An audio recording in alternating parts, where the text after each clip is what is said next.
کو روک کر چیک کیا تو گاڑی میں موجود شخص نے اپنا تعارف عبداللہ والد حمید اللہ قوم پٹھان سکنہ تخت بھائی ضلع مردان KPK کا کرایا۔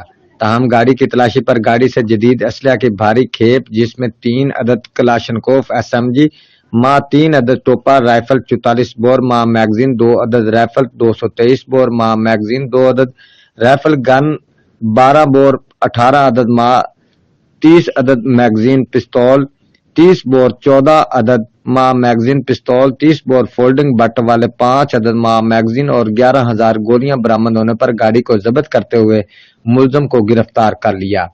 ابتدائی تفتیش میں ملزم کے انکشاف پر اسلحہ کا دوسرا ملزم سعید اللہ والد شرافت الدین قوم پٹھان سکنہ ہنگو KPK کو گرفتار کر لیا۔ گرفتار ملزمان کا تعلق بین الصوبائی اسلحہ سمگلنگ گروہ کے ساتھ ہونے کے انکشاف پر تفتیش کا دائرہ مزید وسیع کر دیا ہے۔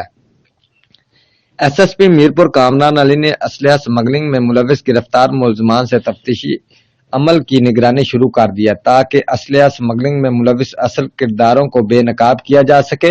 SSP میرپور کامران علی نے DSP ڈوڈیال چودھری انصر SHO تھانہ ڈوڈیال عماد ڈار اور تھانہ ڈوڈیال کی نفری کی حوصلہ افزائی کی اور بہترین کام کرنے پر شاباش دی۔ گرفتار ملزمان سے اہم انکشافات متوقع ہیں۔